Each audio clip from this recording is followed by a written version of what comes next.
नमस्कार दोस्तों। कहानियों की श्रृंखला में आज सुनेंगे विद्या बिंदु सिंह जी की कहानी चीनी बाबा।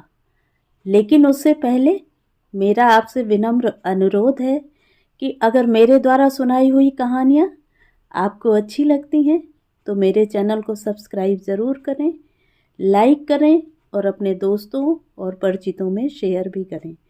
बेल आइकन दबाना बिल्कुल भी ना भूलें। आज सुनिए चीनी बाबा। चीनी बाबा हम छोटे बच्चों की राह हनुमान जी की तरह हाथ पैर फैलाकर रोक लेते थे। हम लोग जिधर से कन्नी काटकर निकलना चाहें वे हमसे पहले उधर पहुंच जाते थे। अगर पतली गली होती तो हम फंस जाते थे और बाबा पकड़कर प्यार की एक एक चपत लगा देते थे। पर अगर अहाते में बाबा मिलते तो हम लोग बाबा को हरा देते थे और कोई उनके बाएं से तो कोई दाएं से और कोई पाँव के बीच में से निकल जाता था। पाँव के बीच से निकलने वाला बच्चा प्रायः बाबा की मोटी गुदगुदी पिंडलियों में दबकर पकड़ा जाता था और बच्चों को अगल बगल से भाग जाने में छूट मिल जाती थी। हम लोग बचकर भागते थे गाते हुए, बाबा चीनी खाएंगे। बाबा हमें दौड़ाते और हम उतनी ही तेजी से भागते। चीनी बाबा के साथ यह खेल आज भी स्मृति में हूबहू ताज़ा है। बाबा का असली नाम क्या था हमें नहीं मालूम। बाबा का चीनी बाबा नाम कैसे पड़ा यह भी नहीं पता। पर उनकी पत्नी चिनियाइन अय्या से जब हमने पूछा तो बताने लगी कि हमारी सास का कहना था कि ये जब पैदा हुए तो खूब गोरे गोल मटोल थे, आंखें छोटी छोटी गोल गोल थीं और कोई परदेसी मेहमान उनके लिए चीनी गुड्डा खिलौना लाया था। उसे देखते ही उनकी बुआ ने कहा था, हमारा बाबू भी इसी चीनी गुड्डे की तरह है।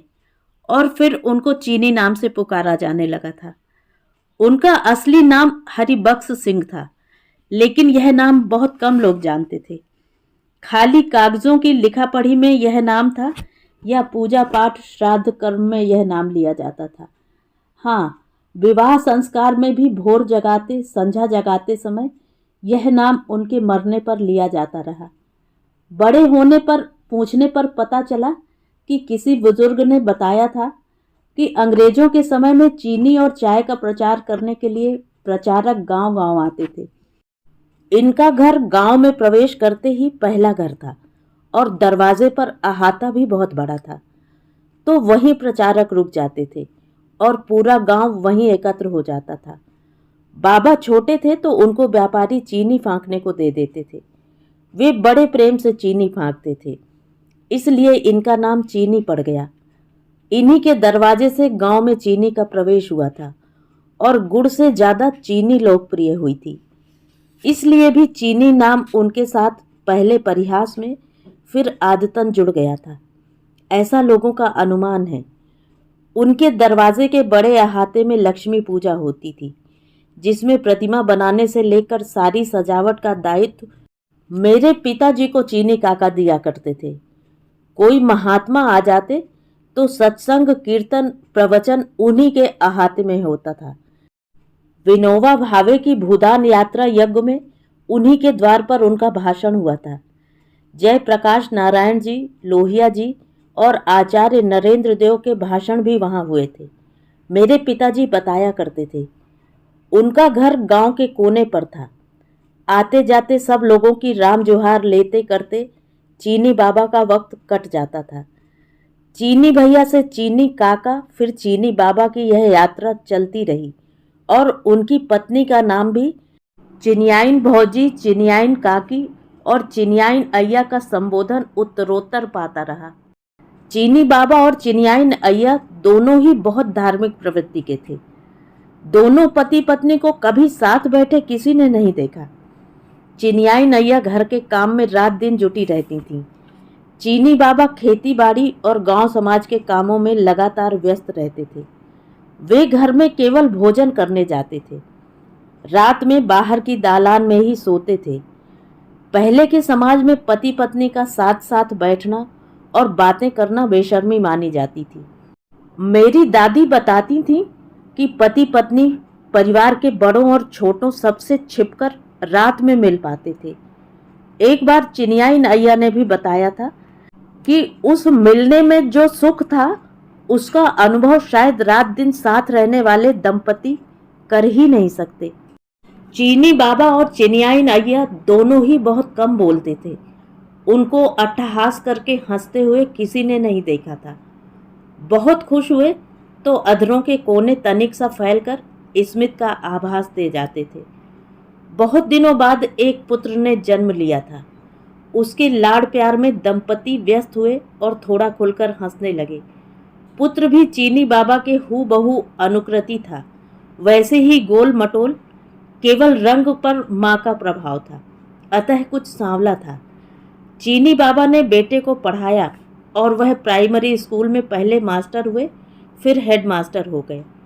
बहू आई तो एकदम गोरी चिट्टी फूल सी कोमल नाजुक बदन वाली। घर गृहस्थी का कोई भी काम संभाल पाना उसके लिए कठिन था। दिन भर आराम से बैठना या लेटना उसकी दिनचर्या थी। चिनियाइन अय्या को किसी प्रकार की अमल नहीं थी, लेकिन बहू का पंडब्बा उसके सिरहाने के ताक में रखा रहता था और पलंग के नीचे पीकदान भी। धीरे धीरे चिनियाइन अय्या ने समझ लिया कि इन तिलों से कोई तेल निकलने की उम्मीद नहीं है। सास ससुर और पति तीनों ही गौ राशि, धेनु की राशि वाले अर्थात बिल्कुल सीधे साधे थे। चिनियाइन अय्या घर से बाहर रात दिन खटती भागती दौड़ती रहती थी। पति और पुत्र दोनों ही तेज तर्रार नहीं थे, इसलिए हलवाहा चरवाहा भी काम में चोरी और मजूरी में सीना जोरी करते रहते थे। चीनी बाबा का स्थूल शरीर अधिक भाग दौड़ नहीं कर पाता था। पुत्र को स्कूल में पूरा समय देना पड़ता था, क्योंकि उनके पिता की सख्त हिदायत थी कि अध्यापक को अपने कर्तव्य पालन में पूरी तरह समर्पित होना चाहिए, क्योंकि यदि अध्यापक ही अपने कर्तव्य से तनिक भी विचलित हुआ तो अपने विद्यार्थियों को क्या शिक्षा देगा। पुत्र वधू ने आराम तलबी और अनियमित दिनचर्या के कारण ऐसी बीमारी मोल ले ली जिसका इलाज उस समय थोड़ा मुश्किल था। वैद्य की दवा या काढ़ा उसे कड़वा लगता था और वह पीती नहीं थी। धूप में तो वह निकलती ही नहीं थी। बंद कमरे में शुद्ध हवा कहाँ से मिलती। चोरी के डर से बाहर की दीवार में खिड़की तक नहीं बनी थी। धीरे धीरे बहू का गौर वर्ण श्वेत होता जा रहा था और शहर के डॉक्टर ने उसे तपेदिक का रोगी घोषित कर दिया। वैद्य जी ने भी कहा था कि बहू को थोड़ी खुली हवा और धूप में रहना चाहिए, नहीं तो इसे यक्ष्मा का राज रोग हो जाएगा। किंतु बहू रानी पर कोई प्रभाव नहीं पड़ा था। अब बहू जब हंसती तो उसके पान और जर्दा से रंगे हुए दांत सौंदर्य के स्थान पर भीभत्स लगते थे। हाथ पैर की नसें नीली होकर उभरती जा रही थीं। इसी बीच पता चला कि वह गर्भवती है। जिस सूचना से मन प्रफुल्लित होकर नाच उठता, उसी सूचना ने चीनी बाबा को खुशी के साथ ही चिंता की गहरी खाई में धकेल दिया। वैद्य जी के मना करने के बावजूद यह संयोग घटित हो चुका था। एक ओर पुत्र को यह छूत की बीमारी लगने का भय था, तो दूसरी ओर आने वाले बच्चे के लिए घोर चिंता की बात थी। साथ ही बहू की प्राण रक्षा कैसे होगी, इसके लिए भी वह दंपति चिंतातुर हो उठे थे। चीनी बाबा ने पत्नी से कहकर बहू को बाहर बुलाया और उसे समझाने लगे, बेटी तुम दवा ठीक से खाया करो, नहीं खाओगी तो तुम्हारे बच्चे पर भी बुरा असर पड़ेगा। वैद्य जी बहुत अनुभवी हैं, उनके बताए अनुसार चलोगी तो खुद भी ठीक हो जाओगी और बच्चा भी स्वस्थ होगा। बहू की दुबली पतली निर्बल काया हिचकियों से हिलने लगी थी और वह आंचल आंखों पर रखकर फपक फपक कर रोने लगी थी। सास ससुर दोनों ने उसे धीरज बंधाया और पुत्र को आदेश दिया कि आज से इसकी दवा और पथ्य को समय से देने की जिम्मेदारी तुम्हारी है। अब बहू की मनमानी नहीं चलेगी। हमारी भी गलती है कि हमने उसे इतने दिन मनमानी करने दी। खैर, जो बीत गई सो बात गई। आगे हम सब मिलकर इसका ध्यान रखेंगे और इसे भी हमारी आज्ञा का पालन करते हुए सहयोग देना पड़ेगा। सचमुच चमत्कार हुआ और वैद्य जी की दवा का प्रभाव कहिए या परिजनों की देखभाल का परिणाम, बहू स्वस्थ होने लगी। समय पर एक पुत्र ने जन्म लिया। माँ भी 4-5 वर्ष में पूरी तरह ठीक हो गई। चीनी बाबा और चिनियाई नैया पोते के ऊपर न्यौछावर थे।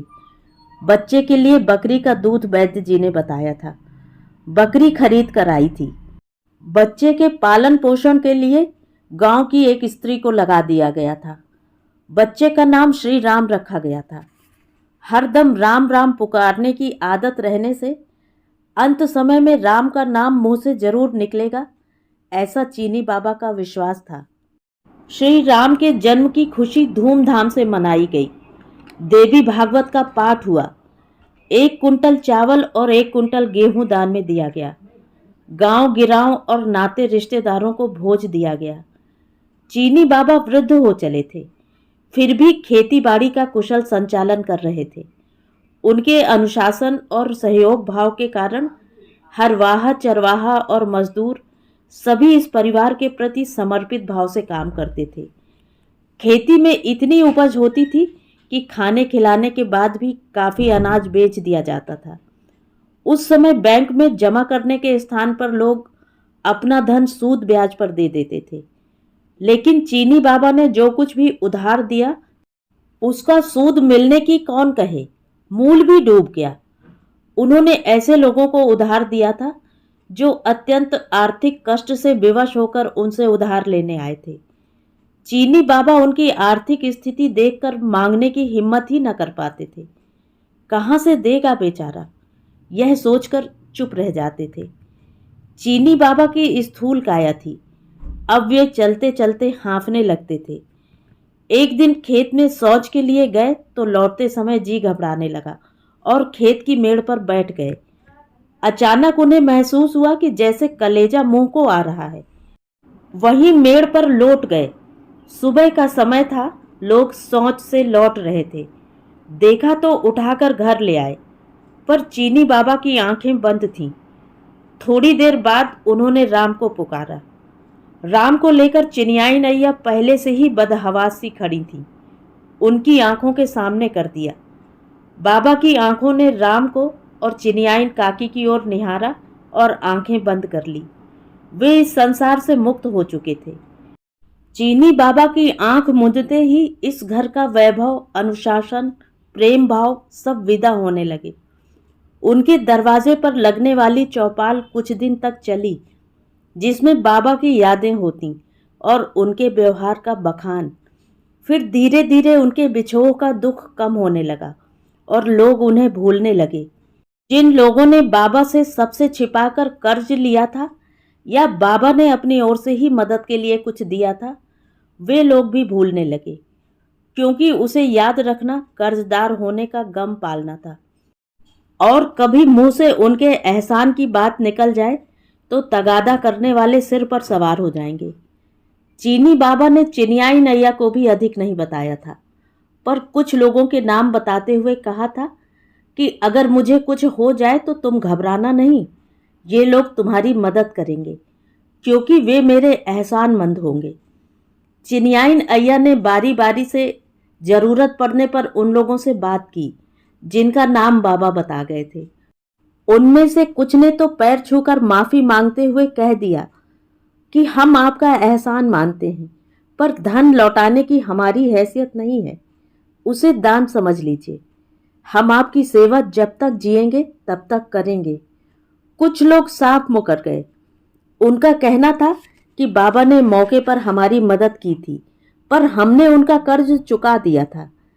चिनियाई नैया के पास कोई सबूत नहीं था और आज की दुनिया सच्चाई की नहीं, सबूत की मांग करती है। बेटा भोला शंकर नाम से ही नहीं, स्वभाव से भी भोला शंकर था। बहू स्वस्थ तो हो गई थी, पर शारीरिक श्रम करने की ना उसे आदत थी न शौक। चिनियाई नैया घर से बाहर तक रात दिन खटती रहती थी। मेरी दादी की वह अभिन्न सहेली थी। दोनों हर पूर्णमासी को दिलाशीगंज या श्रृंगी ऋषि आश्रम तक पैदल सरयू स्नान करने जाती थी। मेरी दादी बीमार हुई और सरयू स्नान के लिए पूर्णिमा को नहीं जा सकी, तो चिनियाई नैया भी नहीं गई।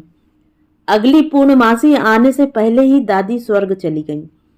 उनकी मृतदेह से लिपटकर चिनियाई नैया रोते हुए बोली थी आज अकेली ही सरयू तीर जा रही हो, तुमने भी साथ छोड़ दिया। इसे दैवी संयोग कहें या अमर मैत्री कि उसी दिन चिन्याई नैया का दमा बढ़ गया था और तब दमा का इलाज आसान नहीं था। लोग कहते थे दमा दम के साथ जाता है। तीसरे ही दिन ठीक पूर्णिमा को चिन्याई नैया भी बेटे और गांव वालों के कंधे पर सवार होकर सरयू तीर चल दी थी। पोते श्रीराम का भी कंधा लगवा दिया गया था। चीनी बाबा और चिन्याई नैया दोनों के चले जाने से सब कुछ बिखरने लगा था। मास्टर भोला शंकर ने खेती बाड़ी अधिया पर दे दी। श्री राम को दूध पिलाने वाली दुलारी अहिरिन घर का कामकाज संभालने लगी थी। श्री राम की मां फिर से अपने आलसीपन की ओर लौटने लगी थी। घर में क्या हो रहा है, घर से क्या जा रहा है, इन सब की ओर उसका ध्यान ही नहीं जाता था। पति और पुत्र दोनों के स्कूल जाने के बाद वह चारपाई पर पड़ी रहती थी। दुलारी अहिरिन इस घर को संभालने से अधिक अपना घर भरने में ध्यान देने लगी थी। खाना बनाकर पूरे घर के लिए यहीं से भेजती थी। बच्चे आकर गिलास भर भर कर दूध पी जाते। घी दही मट्ठा भी उस परिवार को चिकना कर रहा था।